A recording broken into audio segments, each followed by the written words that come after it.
What if I told you that the Klingon Empire's failure against the Federation, the reason they lost was their own hubris and their own foolish mistake of attacking the United Federation of Planets in provoking them into a Cold War.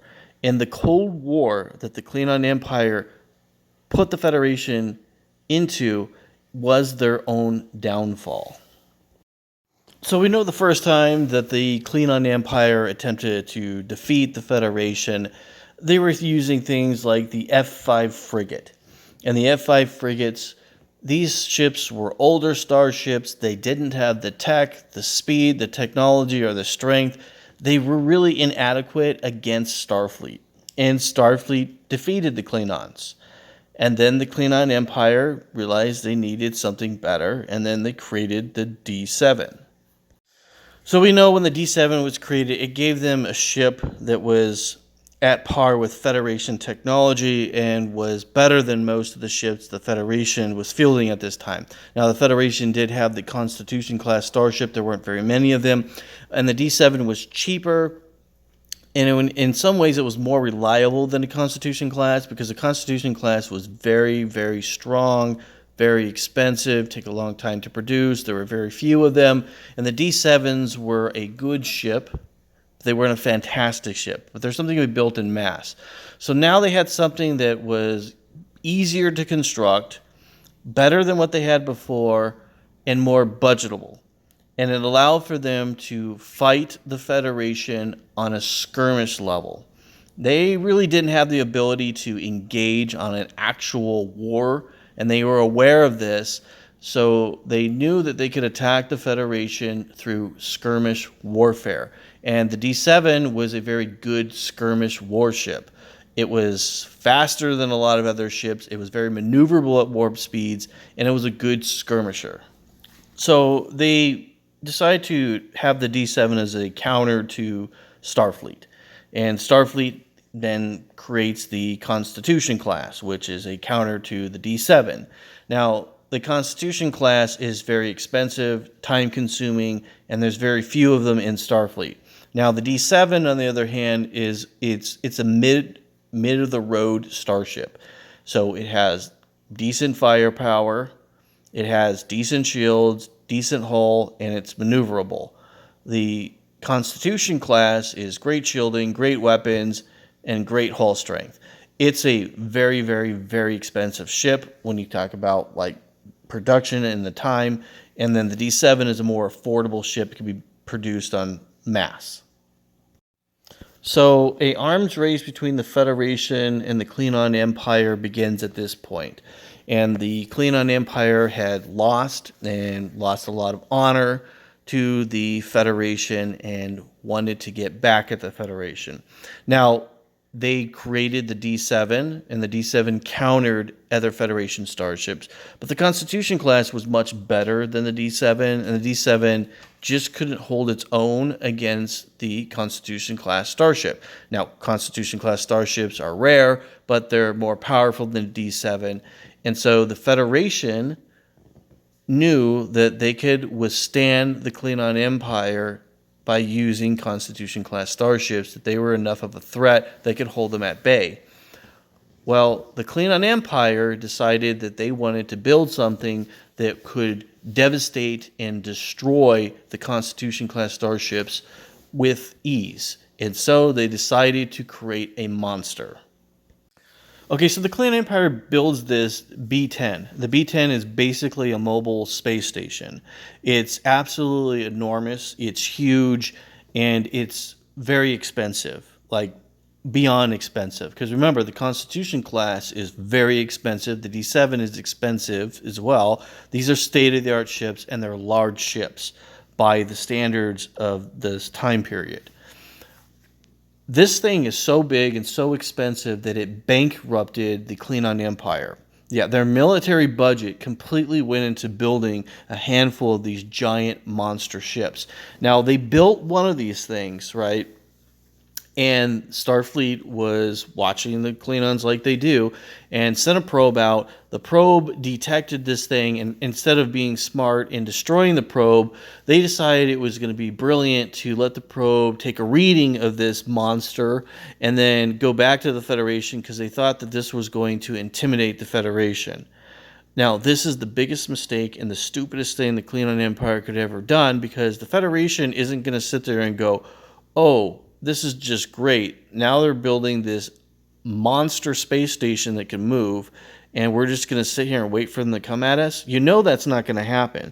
So then what does the Federation do? It starts to modernize their starships because they're expecting an invasion from the Klingon Empire, and so they start developing Rift style technology. Now, when I say Rift style technology, that's the Constitution from the movies, that's the Miranda. All these ships are much more advanced, faster, bigger, and stronger than their predecessors. So now the Constitution class is just an average sized starship, and the Federation is starting to build nothing but large capital class cruisers now. And they've completely changed the dynamics of warfare by forcing the Federation to prepare for an invasion that they had no plan on doing.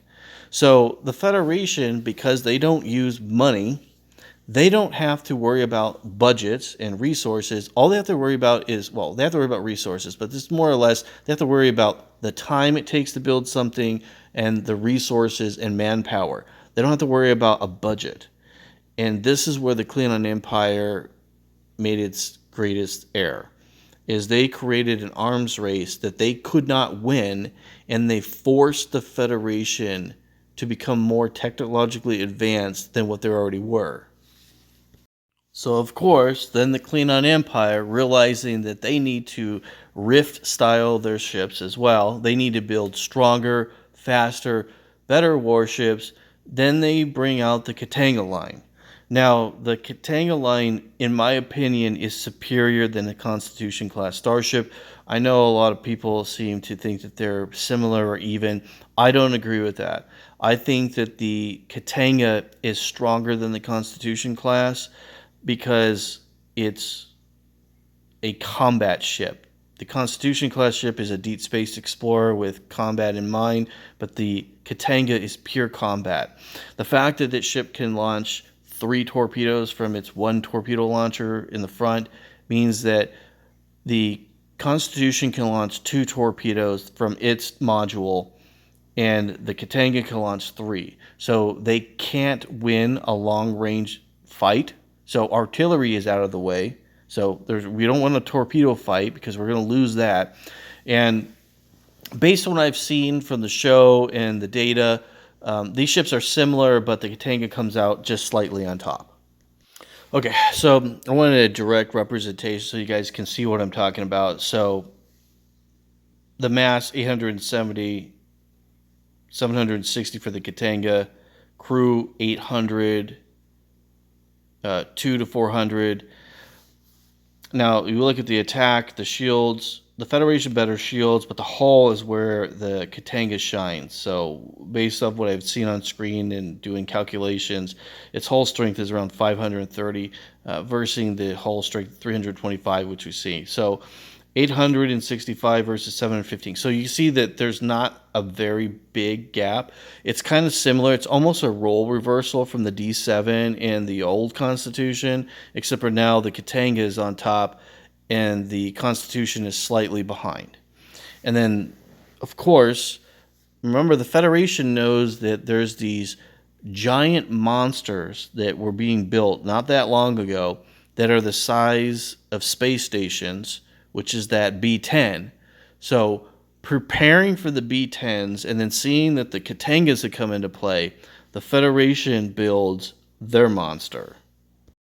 But their monster is a different kind of monster. It's got new age equipment. It's absolutely strong as crap. It's huge. It outguns everything. Its hull strength is spectacular for a ship at this time period. But it has one huge advantage over the B-10. It's not going to bankrupt Starfleet. So because of the Cold War, so if the Klingon Empire would have just continuously attacked the Federation and not gave them the time to build their fleet up and build other monsters, there's a probability that they could have won. But instead, they gave Starfleet the time, and you can never give Starfleet time to build an infrastructure that can support monsters like the Excelsior. Not only did they build the Excelsior, but their infrastructure became built to build them in mass. And so then the Klingon Empire decided that, well, once again, they want to intimidate the Federation. So they built the L-39 Bloodslayer. Now, the Bloodslayer is honestly basically the Rift variant of the B-10. Now, the B-10, the worst thing about this is that Starfleet didn't know this part, but the B-10 was so expensive, took so much infrastructure, that they ended up scrapping the entire fleet of B-10s. And there was only one B-10 that was ever operational, and it was underpowered, too slow, and didn't even function correctly. And so they scared the Federation to building monsters, and then they decided that, well, now they need to build monsters too. All right, so the Bloodslayer is basically a newer variant of the B-10. It's significantly smaller than the original B-10. It's similar in size to, obviously, the Excelsior class. It's armed with 20 disruptors, 6 torpedoes, and 4 heavy disruptors.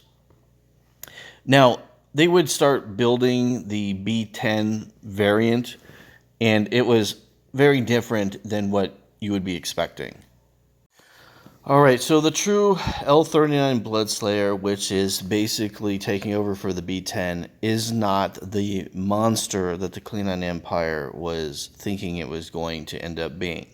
So the ship is similar in stats and size to an Excelsior class, but it carries only 6 disruptors, 6 medium disruptors, and 2 photon torpedoes tubes.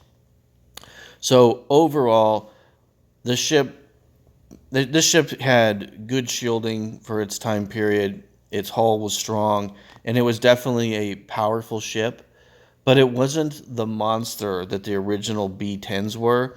And then on top of that, they can only field about 11 of these starships before the incident with Praxis took place, where their moon exploded, and then they had a full economic crisis.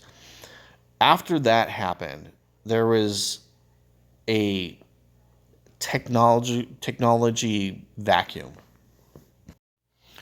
Okay, so this economic crisis happens. The Klingon Empire can't basically build really large ships anymore.